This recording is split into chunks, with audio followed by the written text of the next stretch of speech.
What are we betting on and why? What should I be doing and not doing? What's needed from me?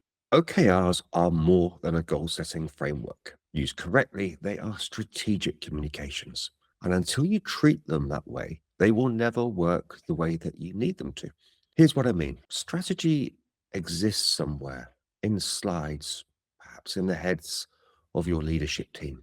If it's a good strategy, and many aren't, it contains the choices that you've made, the ones that hopefully give you an advantage and a chance of being the best in your market, niche, geography perhaps. And they also contain what you have chosen to excel at, and they also contain what you've chosen not to do.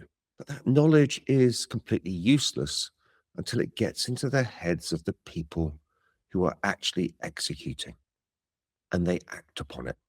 Company OKRs are the medium and the message, which means the quality of your OKR writing is the quality of your strategic communications, which means that a sentence of an objective and a few key results is never going to cut it.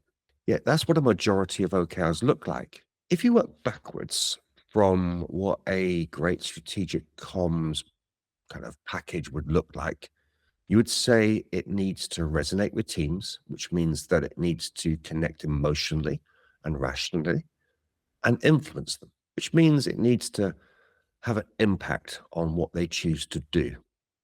Knowing this is the job, how would you approach what you write? How many words would you use? What style and tone would you use?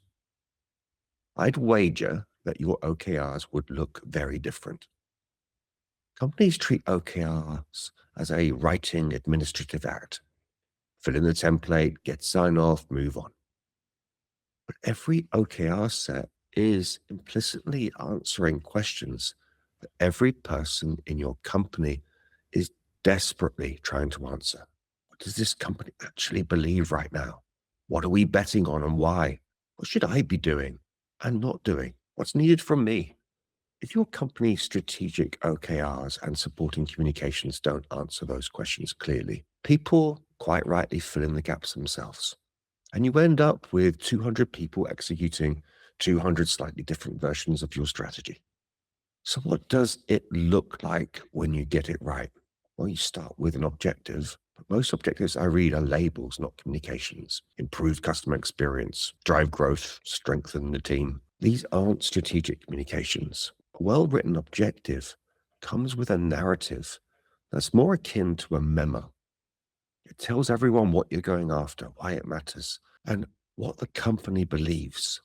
And your key results, in communications terms, they're evidence you're committing to produce that your strategy and your choices are working. Not activity, not output, evidence that your strategy is working. If your key results can't tell that story, they're not key results. So the advice is simple. Treat your company OKRs like they're meant to be read, understood, and acted upon by real humans because they are. The OKRs that align with these will be better. If you'd like to learn more about OKRs, follow us on this channel.